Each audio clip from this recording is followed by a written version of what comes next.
online gitu ya. Di masa pandemi ini alhamdulillah kita sudah sampai ke di malam 21 insya Allah ya. Di hari ke-21 Ramadan. Alhamdulillah kita masih bisa diberikan kesempatan oleh Allah melaksanakan puasa sampai dengan hari ini. Nah, biasanya hari-hari 10 terakhir ini biasanya Bapak Ibu semangat banget, berarti makin semangat ibadahnya. Cuman nanti semoga semangat ini akan terus menerus kita punya gitu ya, semangat ibadah ini kita punya sampai setelah Ramadan. Nah, eh, berhubungan dengan semangat itu alhamdulillah materi kajian kita kali ini tentang bagaimana cara menjaga semangat kita setelah kita Ramadan esok gitu ya. Alhamdulillah Ustadz Ami sudah datang. Assalamualaikum Ustadz. Waalaikumsalam Salam. warahmatullah. Ustadz akan menyampaikan kajiannya sampai jam 13.25 Ustadz. Afwan. Jadi nanti waktu kajian keseluruhan kita ada sampai jam 13.30. Nanti 5 menit terakhir akan kita berikan kesempatan bagi Bapak Ibu kaum muslimat untuk menyampaikan pertanyaan gitu Ustaz. Mungkin untuk mempersingkat waktu tafadhol Ustaz.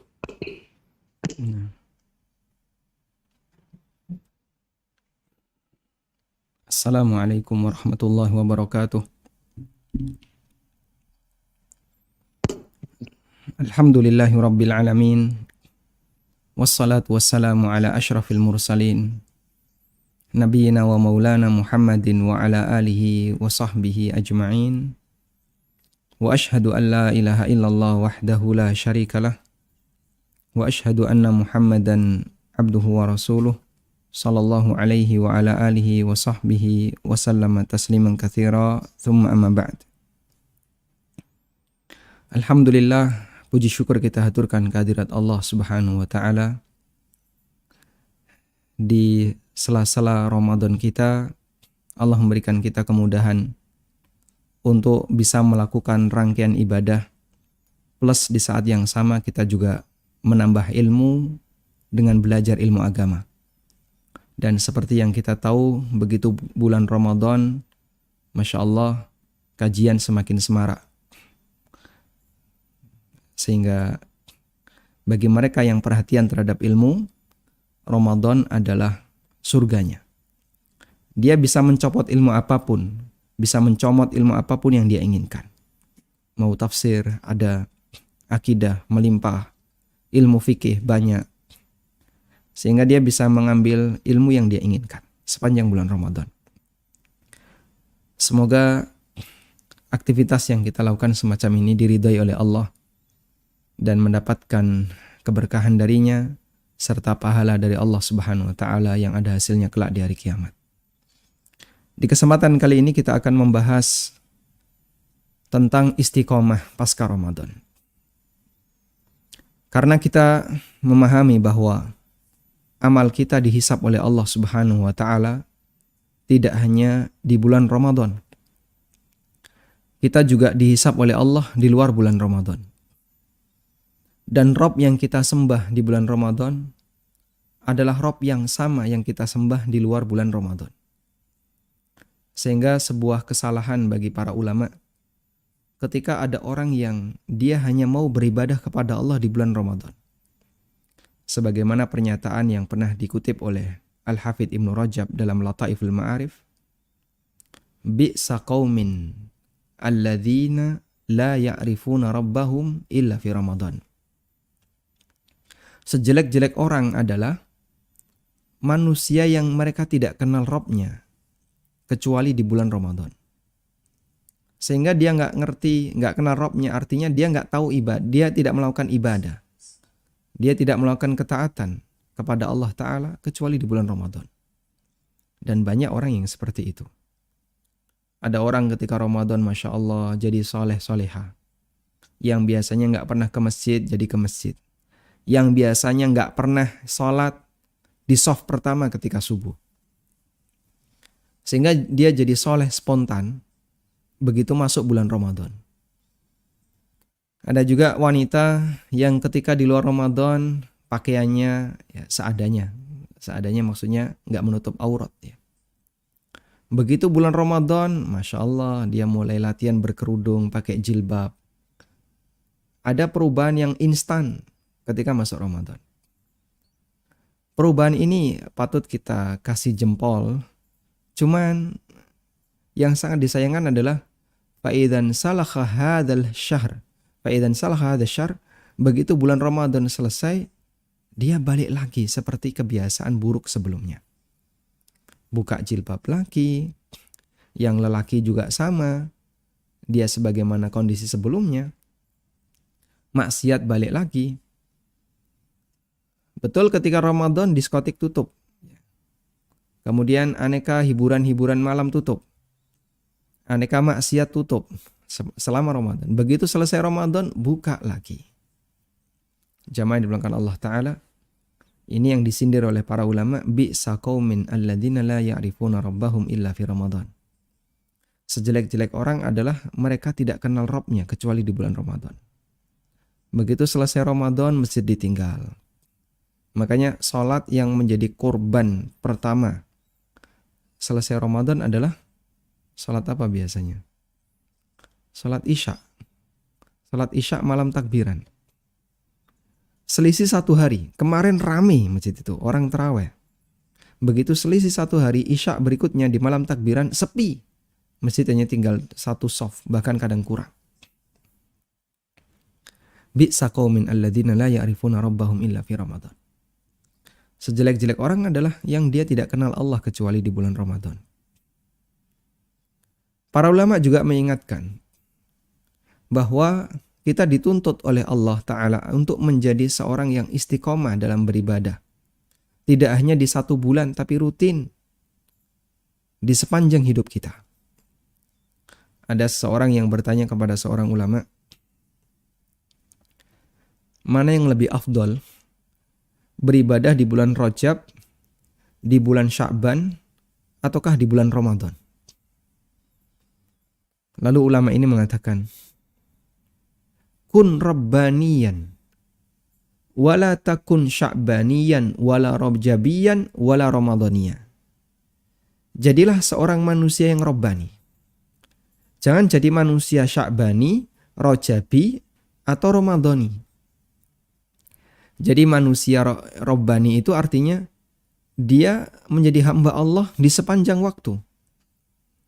Hari ini dia beribadah, besok dia beribadah, bulan ini dia beribadah, bulan besok dia beribadah. Terus seperti itu. Sehingga dia istiqomah. Jangan menjadi orang sya'bani atau orang rojabi. Orang yang hanya beribadah rojab saja.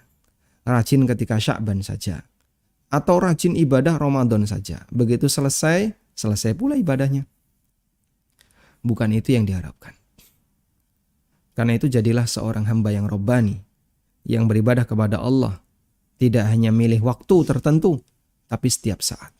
Dan itulah kunci istiqomah. Di kesempatan kali ini kita akan belajar bagaimana caranya agar kita bisa istiqomah. Baik. Jamaah yang dimuliakan Allah Subhanahu wa taala. Istiqomah adalah sebuah istilah yang sangat berat, ringan diucapkan, berat untuk diamalkan. Sampai disebutkan dalam sebuah riwayat dari Ibnu Abbas radhiyallahu anhuma. Nabi SAW mengatakan, "Syayyabatni Hudun wa akhwatuha." Aku beruban karena surat Hud dan teman-temannya surat Hud. Surat Hud dan teman-temannya membuat diriku beruban. Orang ketika beruban itu kan salah satu tanda beban pikiran. Dan Nabi SAW ketika beliau mendapatkan perintah tertentu, kadang beliau menjadikan beliau beban pikiran dan sampai beruban sebagaimana normalnya manusia. Rasulullah SAW mengatakan, "Syayyabatni Hudun wa akhwatuha." Surat Hud dan saudaranya Hud yang semisal dengan surat Hud membuatku beruban. Kenapa sampai membuat beliau beruban? Karena di situ ada perintah untuk istiqomah. Beratnya perintah istiqomah. Fastaqim kama umirt. Istiqomahlah sebagaimana engkau diperintahkan. Allah Subhanahu wa taala berfirman tentang semangat untuk istiqomah dan janji bagi orang yang istiqomah.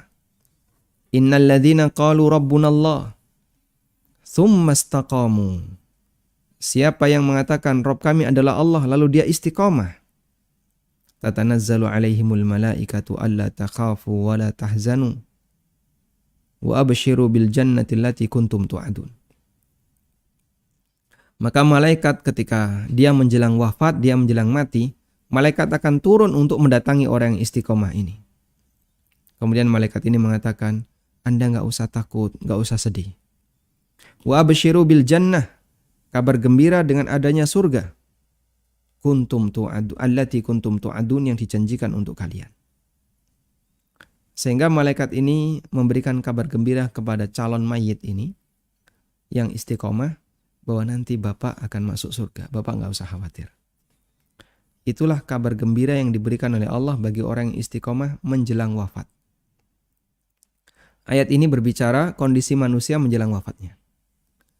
Allah kasih kabar gembira kepadanya dengan Allah datangkan malaikat. Lalu malaikat ini menyampaikan, La takhafu wa la tahzanu. Gak usah khawatir, gak usah sedih. Surga ada di hadapan Bapak. Masya Allah. Anda bisa bayangkan ya, orang ketika diseret ke pengadilan, ketika orang itu digelendeng ke pengadilan, apa yang dia harapkan? Dia sangat berharap ada pembela. Coba kalau dia diseret ke pengadilan tanpa pembela, sementara dia bersalah, nggak ada harapan untuk bisa lepas dari hukuman.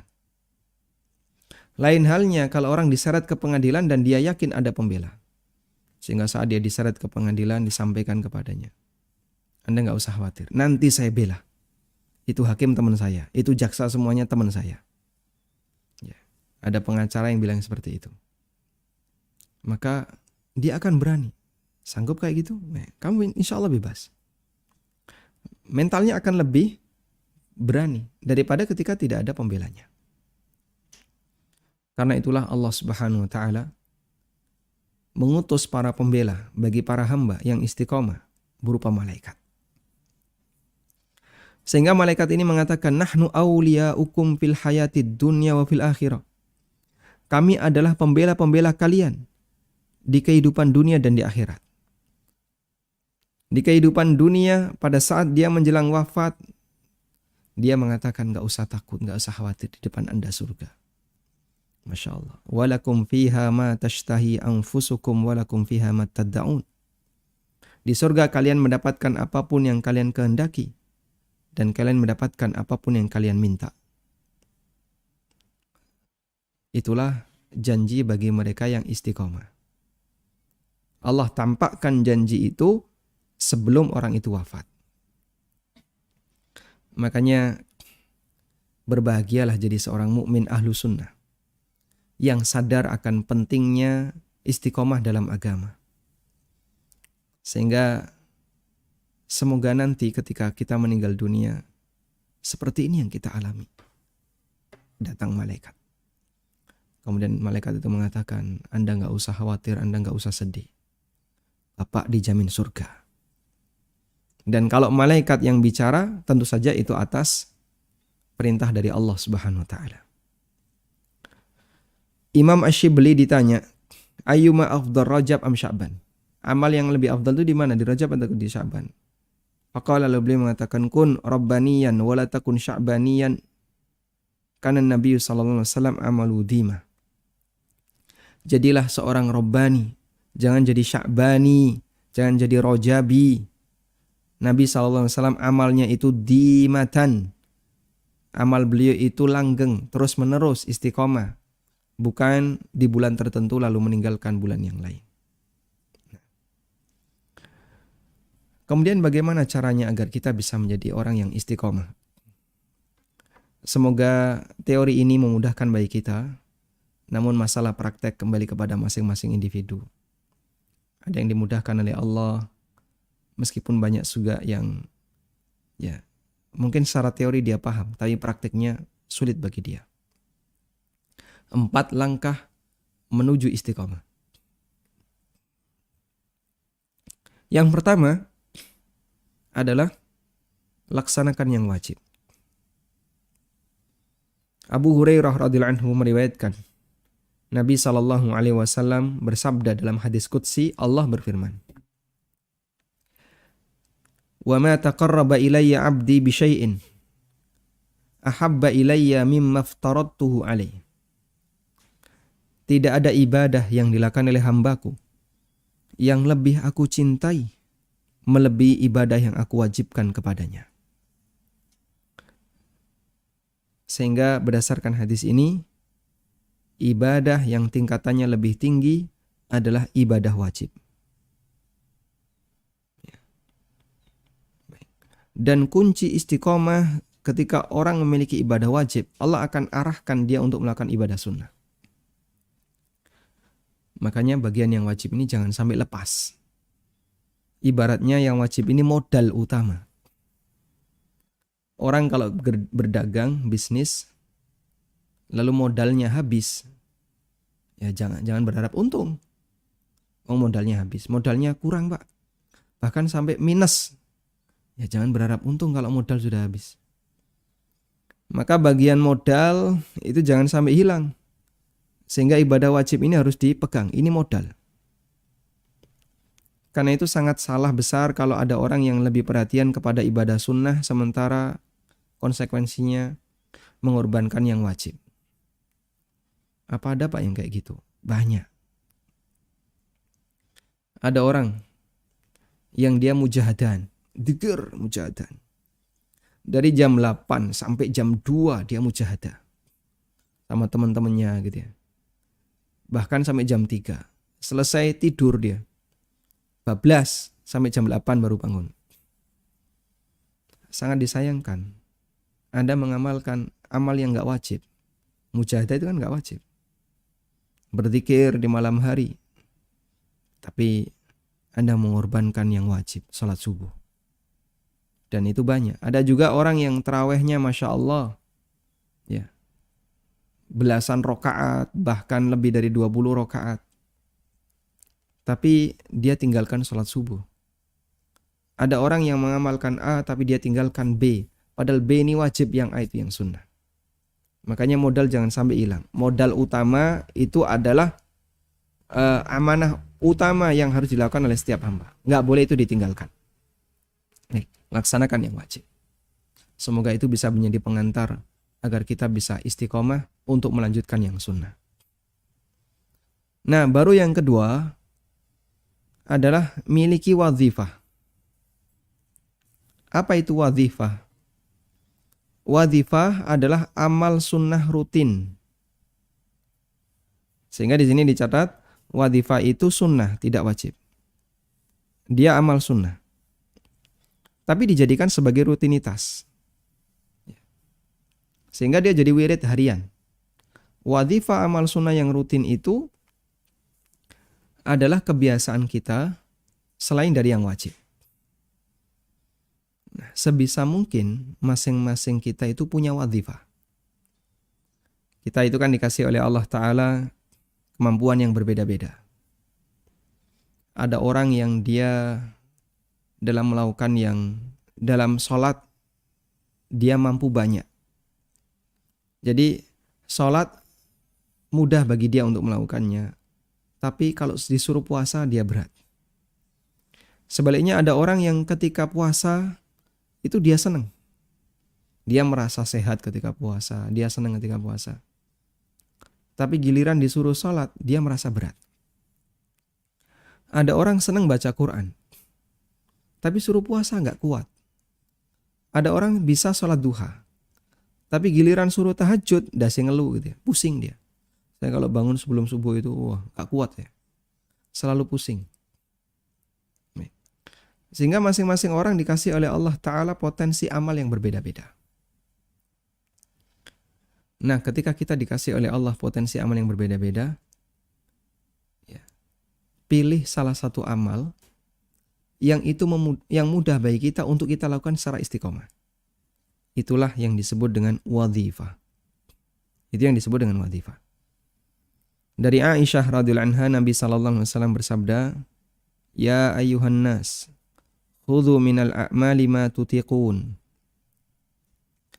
Wahai manusia, ambillah amal yang kamu jadikan sebagai wadhifah, amal rutin masing-masing. Ma tutikun, yang sanggup untuk kalian rutinkan. Dan masing-masing sahabat wadhifahnya beda-beda. Ibnu Mas'ud itu wadhifahnya banyak membaca Quran. Sahabat Abdullah bin Amr bin As wadhifahnya berpuasa Daud. Ada sahabat yang lain wadhifahnya sholat. Bilal itu wadhifahnya sholat ba'diyah wudu. Dan itu yang mengantarkan beliau ke surga. Ada juga sahabat yang wadhifahnya amal yang lainnya, sedekah, dan seterusnya. Maka Nabi SAW memerintahkan kita, silahkan ambil min di antara, bukan semua ya, di antara amal-amal itu yang bisa kalian jadikan wadhifah. Ma tutikun, yang sanggup untuk kalian rutinkan. Fa innallaha la yamallu hatta tamallu. Karena Allah itu enggak bosan untuk ngasih pahala sampai kalian bosan dalam beramal.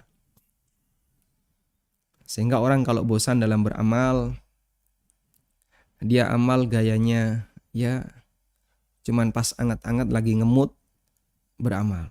Kalau enggak mood enggak beramal. Bukan seperti itu gaya beramal yang dicintai oleh Allah. Allah lebih mencintai ketika amal itu terus-menerus.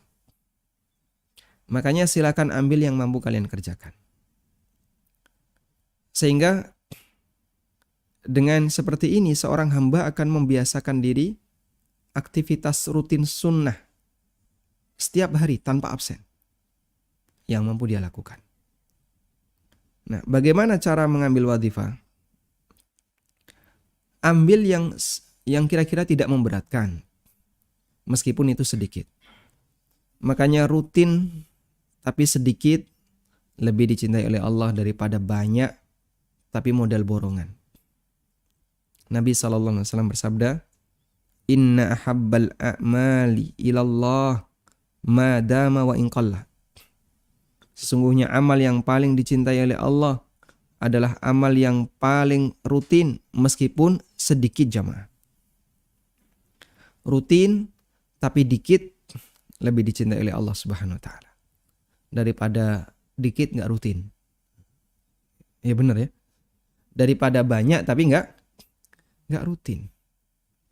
Orang kalau dia disuruh mujahadahan, wah, ayo mujahadahan. Jam berapa? Jam 9. Mangkat, gas. Mujahadahan dia sampai jam 2. Itu kan dikir terus ya, dikir. Ya dengan aneka macam dikir ya. Ada yang sambil nyanyi-nyanyi, ada yang sambil tabuh-tabuhan. Pokoknya dia melakukan aktivitas. Membaca-baca, dikir-dikir, sholawat-sholawat. Baik yang disyariatkan maupun yang enggak disyariatkan, campur di situ. Ada yang pakai nyanyian, ada yang tidak. Sampai jam 2, jam 3 selesai. Kuat dia melakukan seperti itu, bareng-bareng sama yang lain. Tapi giliran mereka disuruh, enggak usah kayak gini. Enggak usah kayak gini.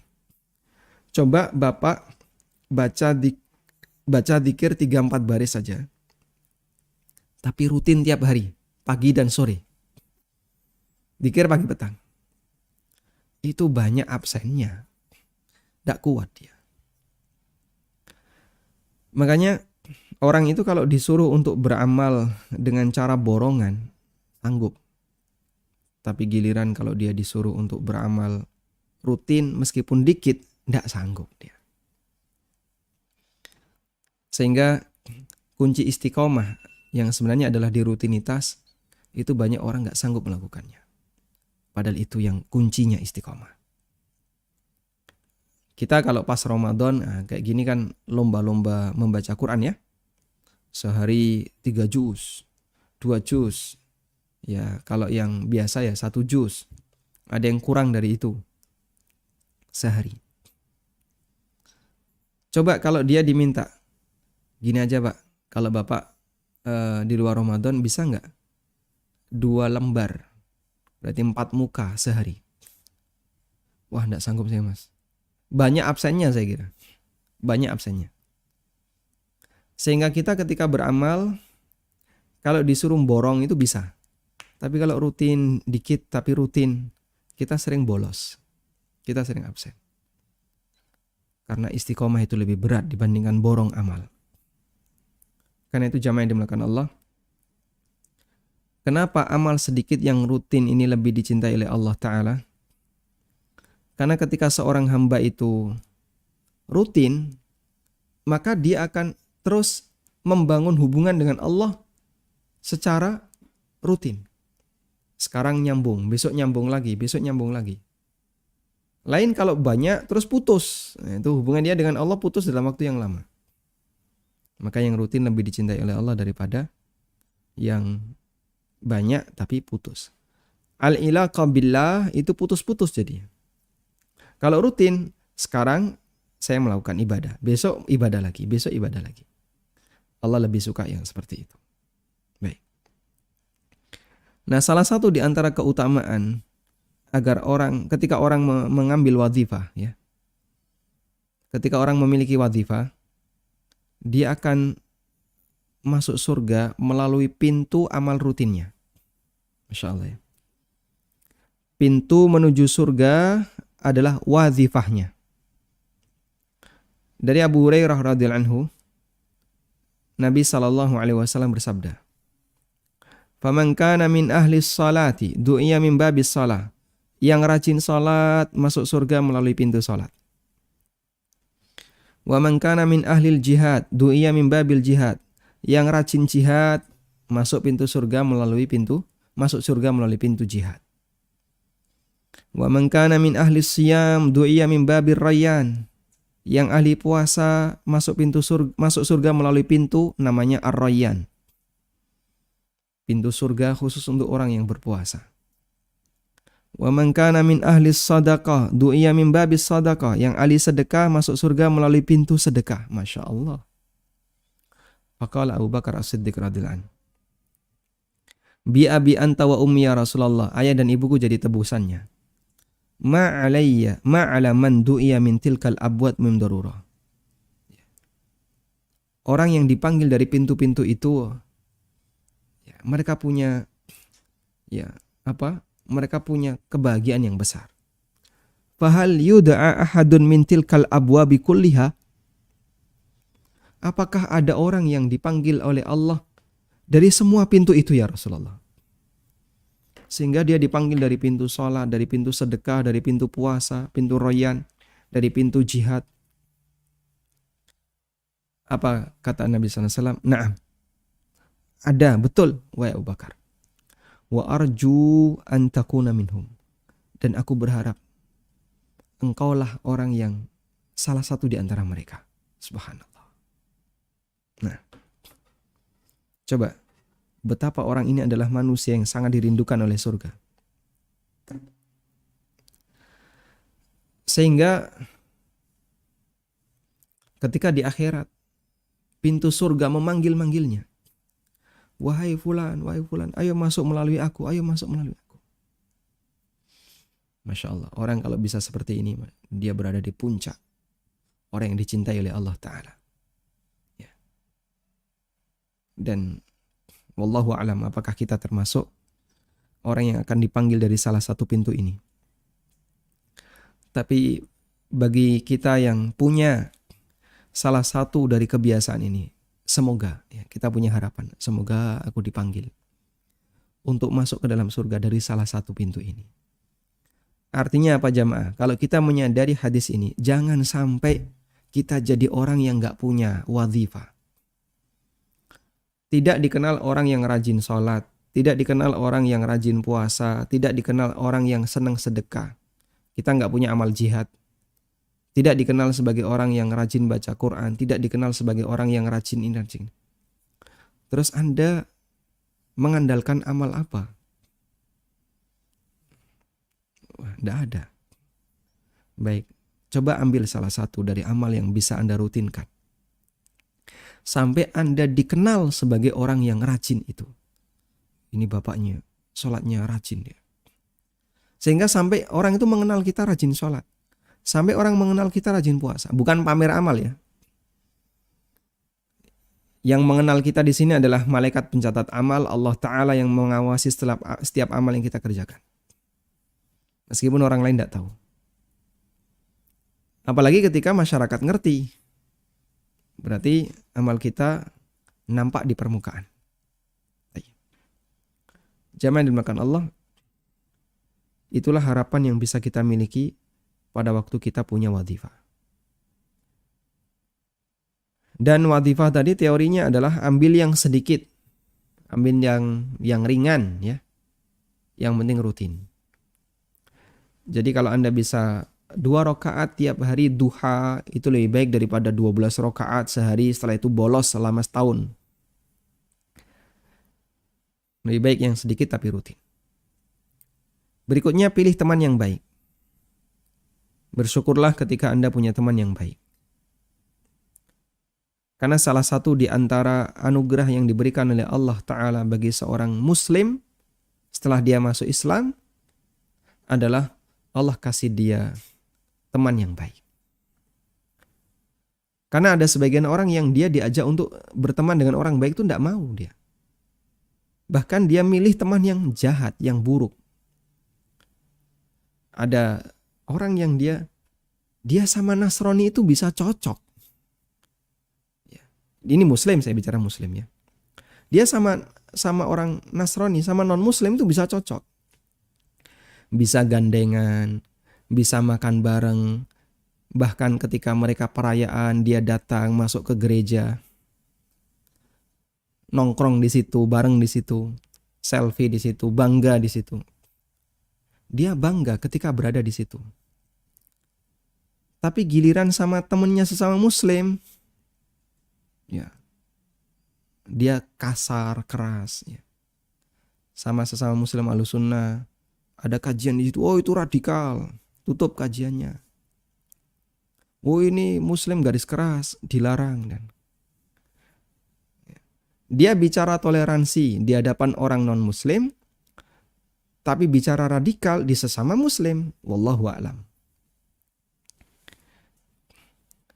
Dan ada orang yang seperti itu. Saya tidak perlu menyebutkan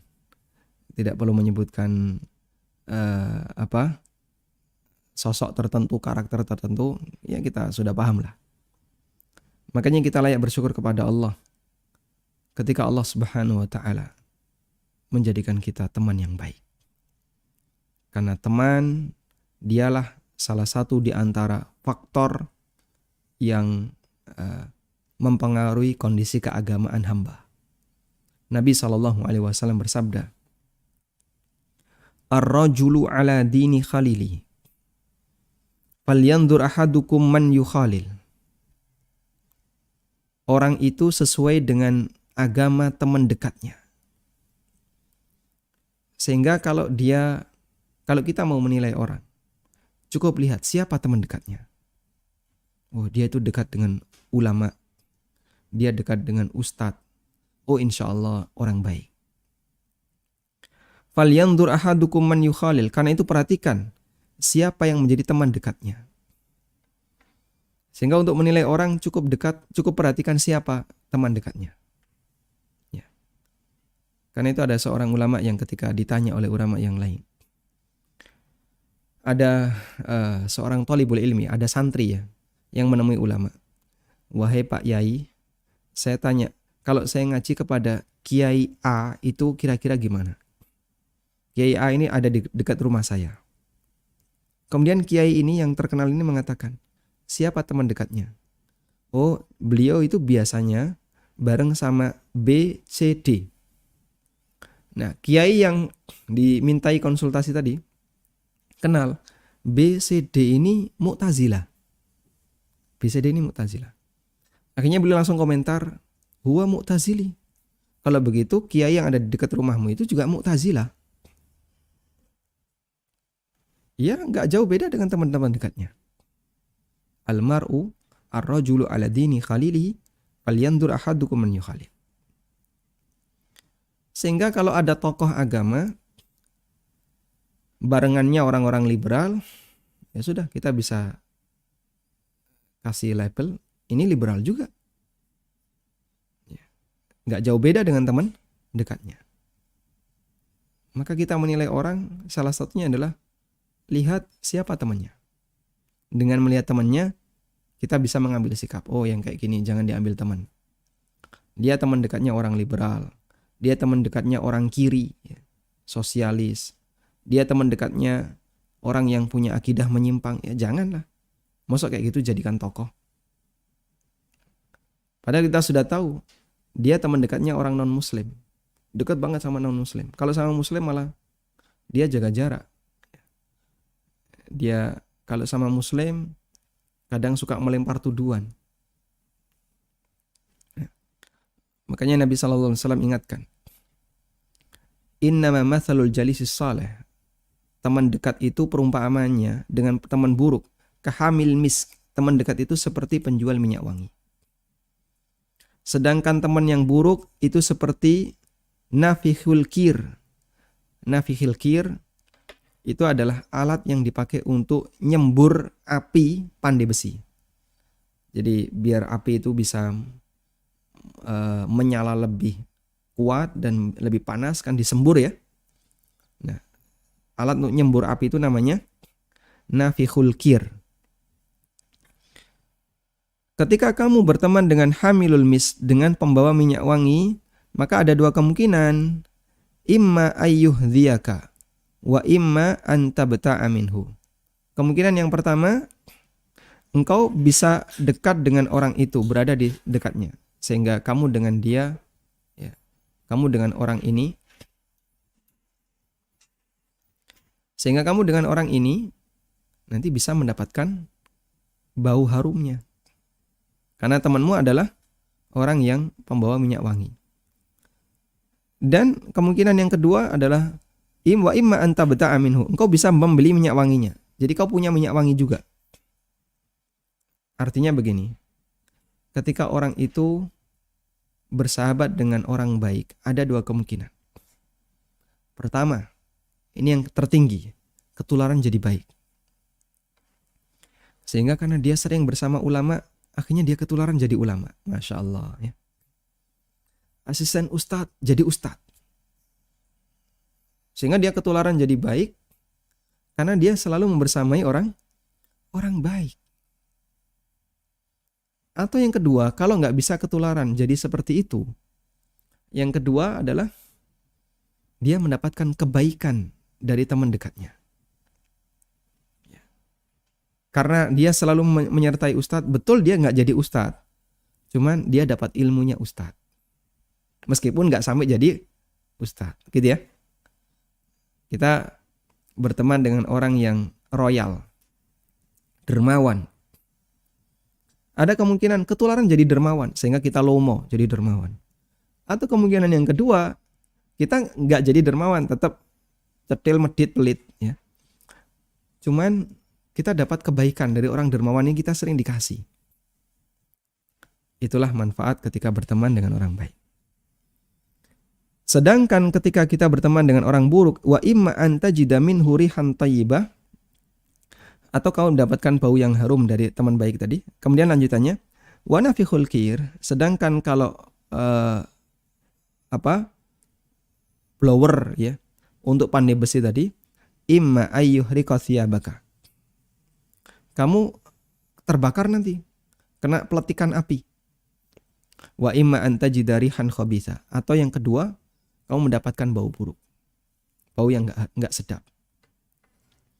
Sehingga ketika kita berteman dengan teman buruk, pertama ketularan jadi buruk, atau yang kedua mendapatkan perangai buruk darinya. Loh kok kayak gini ya? Saya dibodohi, saya diapusi, saya apalagi misalnya dia dolem sama saya, dia jahat sama saya. Karena dia berteman dengan teman yang enggak baik. Meskipun dia enggak ketularan jadi buruk ya, tapi dia mendapatkan keburukan dari temannya. Dan betapa di zaman sekarang itu orang begitu mudah membuat komunitas. Saking mudahnya sampai orang itu membuat komunitas dengan alasan yang sangat sangat enggak masuk akal gitu ya. Maksudnya gimana Pak? Hanya gara-gara merek mobilnya sama itu jadi komunitas. Misalnya komunitas pecinta Avanza. Ada ya namanya. Nanti komunitas pecinta Expander. Terus komunitas mobil apa lagi? Terus kumpul bareng mobil dewe-dewe. Kalian ini ngapain? Membangun kerukunan hanya gara-gara sama merek mobilnya. Komunitas Innova. Kan ada ya, keluarga besar apa namanya? Ya, Volkswagen itu biasanya. Yang VW ya, mobil VW. Wah, nanti kumpul nggak bawa VW. Komunitas Moge ya, motor gemblung apa ini? Terus keliling-keliling bawa motornya gitu ya.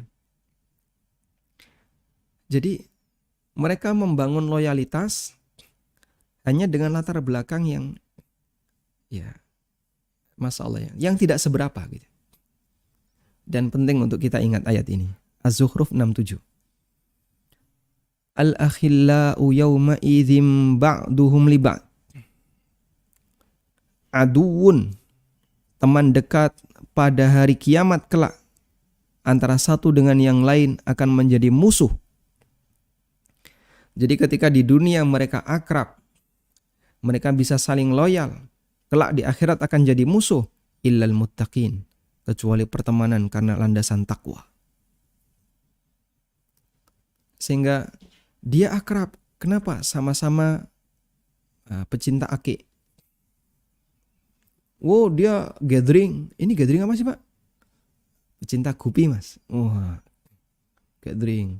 Kemudian saling tukar apa, ini saling mencintai mereka.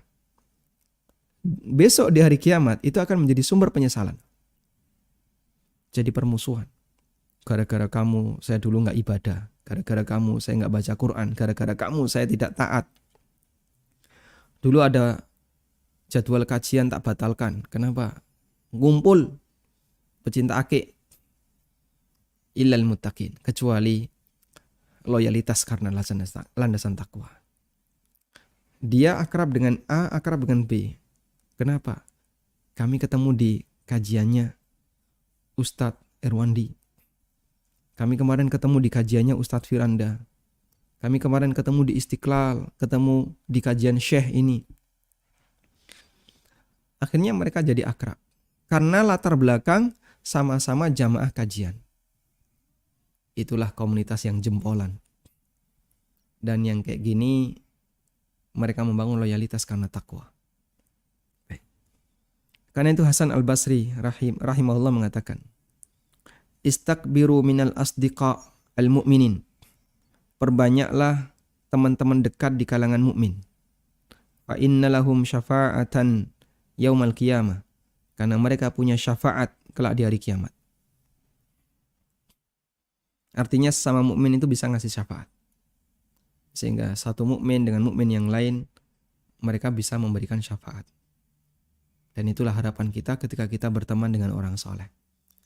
Semoga kalau nanti saya belum ada di surga, teman saya yang soleh ini bisa nyari saya ketika di surga. Ya. Sehingga saya punya pesan untuk Bapak Ibu semuanya ya. Saya yakin Bapak Ibu adalah orang-orang soleh, Muslim Ahlussunnah. Sehingga saya berharap kalau nanti Bapak Ibu masuk surga dan tidak menjumpai saya, tolong cari saya. Semoga kita bisa saling membantu untuk bisa bersama-sama menuju surga Allah Subhanahu wa taala. Nah, di sinilah mereka saling mencari. Orang yang jahat saling mencari. Allah ceritakan perkataan penduduk neraka di surat Shad ayat 62. Wa qalu ma lana la nara rijalan kunna na'udduhum minal asyrar. Penduduk neraka itu mengatakan, mengapa kami tidak melihat orang-orang yang dulu kami anggap mereka ini para penjahat? Ya. Jadi kroni-kroni itu orang jahat, kroni-kroninya itu saling mencari. Tujuannya apa? Mereka mau nyeret temannya itu ke neraka. Itu ya Allah, ini dulu dia menyesatkan saya, ini yang ngajak saya ini. Akhirnya mereka berantem di neraka. Sehingga orang jahat saling mencari ketika di neraka. Sebaliknya orang baik, mereka juga saling mencari untuk masuk surga.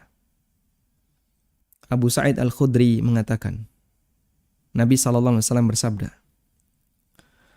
"Walladzi nafsi biyadih."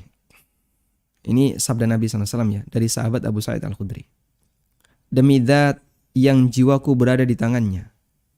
Ma minkum min ahadin bi asyadda munasyadatan lillah fi istiqsa'il haqqi minal mu'minin lillahi yaumal qiyamah. Demi zat yang jiwaku berada di tangannya. Kalian itu sangat kuat pembelaannya di hadapan Allah untuk membela hak saudaranya sama mukmin di hadapan Allah kelak di hari kiamat. Li ikhwanihim, untuk saudara-saudara mereka alladzina finnar, yang berada di neraka. Apa yang mereka ucapkan? Yaqulun, mereka mengatakan, Rabbana, wahai Rabb kami. Wahai Rabb kami, kanu yasumuna ma'ana. Fulan itu dulu puasa bareng saya. Wa yusallun wa yahujjun. Mereka dulu sholat bareng saya, puasa bareng saya, haji bareng saya. Ini orang yang sudah masuk ke dalam surga nyari temannya. Duh, kemana si A? Dulu kita puasa bareng. Taunya puasa bareng dari mana jamaah? Buka puasa bersama kan? Ya. Sehingga kita tahu, oh ini kita sering ketemu pas di masjid bareng. Ya. Nyari buka puasa gratis bersama. Fayuqalu lahum, maka diperintahkan untuk orang ini yang masuk surga ini, akhriju man araftum. Keluarkan orang yang kau kenal. Keluarkan orang yang kau kenal. Fatuharramu suwaruhum 'alan nar fayukhrijuna khalqan katsira. Akhirnya orang ini masuk kembali ke neraka nyari temannya. Dan Allah haramkan dirinya tidak terbakar dari neraka. Sehingga ada orang yang masuk neraka tapi tidak terbakar. Itulah orang yang mau menyelamatkan sesama saudaranya dari neraka disebabkan karena dulu ketika di dunia mereka beribadah bersama. Inilah yang layak kita banggakan jamaah, komunitas karena ketaatan. Maka sekalipun barangkali kita tidak punya status sosial, nggak punya jabatan, tidak terpandang di masyarakat, tapi kita sama-sama punya kesamaan, yaitu sama-sama taat kepada Allah. Kita punya harapan, semoga Allah Subhanahu wa Ta'ala memberikan kita kesempatan untuk saling bantu-membantu, tolong-menolong dalam menuju surganya. Yang keempat terakhir ya, doa agar istiqomah, yaitu mohon kepada Allah pertolongan agar kita bisa selalu istiqomah. Karena seorang hamba ketika tidak ditolong oleh Allah Ta'ala, mustahil bagi dia untuk bisa istiqomah. Istiqomah itu berat. Sebagaimana ketika seorang hamba tidak dikasih kemudahan oleh Allah Ta'ala dalam menjalankan ibadah, mustahil dia bisa menjalankannya. Karena ibadah itu berat bagi mereka yang tidak dimudahkan oleh Allah. Sehingga Nabi SAW berpesan kepada sahabat Mu'adz, la tada'anna fi duburi kulli salatin taqul. Jangan kau tinggalkan setiap di dubur salat. Dubur salat adalah penghujung sebelum salam. Dubur salat di sini adalah sebelum salam. Jangan kau tinggalkan untuk membaca doa sebelum salam. Allahumma a'inni ala dzikrika wa syukrika wa husni ibadatik. Ya Allah, tolonglah aku ala dzikrika, untuk bisa berzikir kepadamu, wa syukrika, mensyukuri nikmatmu, wa husni ibadatika, dan beribadah sebaik mungkin kepadamu.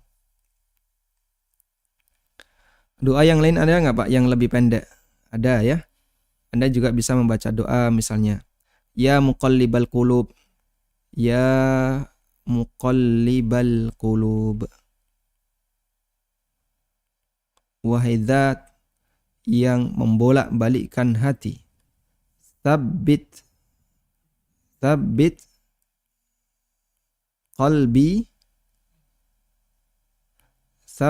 qalbi ala dinik. Nah, salah ini ya. Wahai zat yang membolak-balikkan hati, kuatkanlah hatiku untuk selalu di atas agamamu. Dalam riwayat yang lain Nabi SAW membaca, ya musarrifal qulub. Bisa nggak nulis ini? Wah, enggak bisa ya? Baik, ganti pulpen. Ya musarrifal qulub, wahai zat yang mengendalikan hati. Sama, muqallibal qulub dengan musarrifal qulub artinya sama. Sarrif qulubana ala ta'atik. Kendalikanlah hatiku untuk selalu taat kepadamu. Sehingga kita bisa rutinkan doa-doa yang seperti ini. Nabi SAW memohon kepada Allah bimbingan agar selalu istiqomah hatinya, dibuat istiqomah. Dengan cara hatinya dikuatkan di atas agama Allah, hatinya dikuatkan untuk selalu taat kepada Allah Ta'ala. Wallahu ta'ala alam, demikian yang bisa kita sampaikan. Semoga bermanfaat. Wassallallahu ala nabiyyina Muhammadin wa ala alihi wa sahbihi wasallam.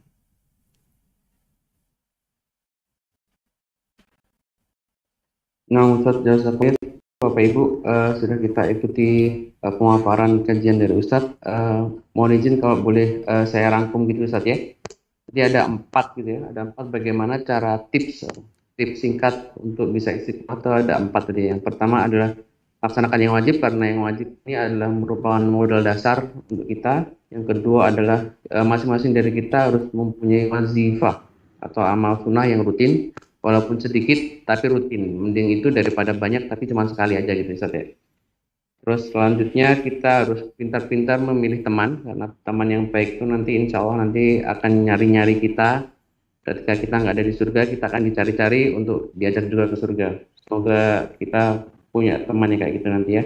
Dan terakhir adalah kita dianjurkan untuk berdoa agar kita tetap istiqomah. Dan juga ada beberapa doa yang dicontohkan oleh Ustaz. Salah satunya adalah Allahumma a'inni 'ala dzikrika wa syukrika wa husni ibadatik. Mungkin Bapak Ibu kalau misalkan mau bertanya bisa lewat chat, bisa dituliskan, nanti insya Allah akan kami bacakan. Oke, sambil nunggu pertanyaannya, saya bertanya Ustaz ya. Silakan. Nah Ustaz, terkait tentang wazifah Ustaz, tadi kan ada salah satu hadis yang menyebutkan bahwa ketika ada orang yang punya wazifah sholat akan masuk di pintu sholat, puasa akan masuk di pintu arayan gitu ya, sedekah masuk pintu sedekah, jihad masuk pintu jihad gitu ya, ada 4 wazifahnya. Apakah 4 wazifah ini termasuk wazifah yang diprioritaskan gitu Ustaz daripada wazifah yang lain? Mungkin itu sih Ustaz. Tayyib. Apa yang tadi disebutkan dalam hadis, Nabi SAW menyebutkannya mimba bil mithal, sebagai bentuk contoh. Artinya masih ada banyak bentuk wazifah yang lain yang tidak beliau sebutkan, seperti menuntut ilmu, itu juga bagian dari wazifah. Kemudian berzikir, membaca Quran, dan amalan-amalan yang lainnya. Dan dari sekian amalan itu kemudian ulama beda pendapat. Apa yang paling afdol? Ada khilaf di antara ulama. Pendapat pertama mengatakan amal yang paling afdol adalah jihad. Dan ini pendapat yang dipilih oleh, kalau tidak salah, Imam Malik atau Abu Hanifah. Ada yang mengatakan jihad yang lebih afdol. Ada yang mengatakan amal yang paling afdol adalah sholat. Dan ini pendapat Imam Syafi'i. Ada yang mengatakan yang paling afdol adalah thalabul ilmi. Dan ini pendapat Imam Ahmad dan Imam Malik.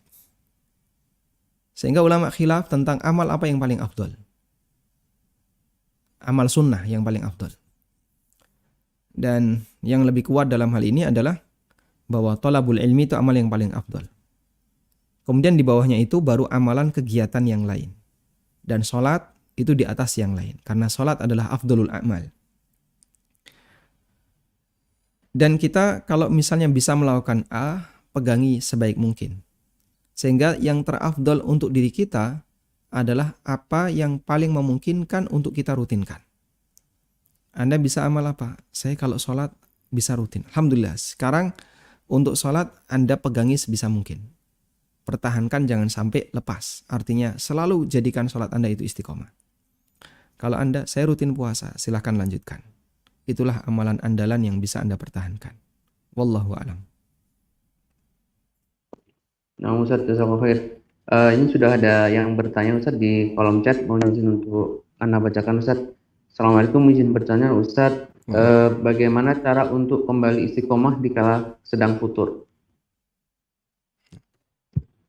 Ketika kita sedang futur ya, dan salah satu faktor futur itu ya karena nggak ada kegiatan yang positif, maka minimal pertahankan modal. 1, jangan tinggalkan yang wajib. 2, jangan sampai kebablasan. Orang kalau futur kadang kalau kebablasan akhirnya dia terlalu jauh. Sehingga terjadi perubahan yang drastis gitu ya. Dulunya dia baik seperti ini, wah sekarang jadi nggak karuan. Wah itu jangan sampai ya. Jadi minimal jaga modal. Ibaratnya begini, kalau Anda dagang lagi sepi, kira-kira diapain? Jaga modal, jangan sampai modal berkurang, jangan sampai rugi gitu ya. Kalau sepi nggak dapat untung nggak apa-apa, tapi jangan sampai rugi. Dagang lagi sepi, kulak banyak. Udah tahu sepi kok malah kulak banyak. Udah tahu sepi malah boros. Sudah tahu sepi, tapi apa misalnya dia nggak perbaiki misalnya. Sehingga kalau di posisi lagi sepi, ya dikondisikan. Berarti minimal jangan sampai rugi modal, minimal balik modal.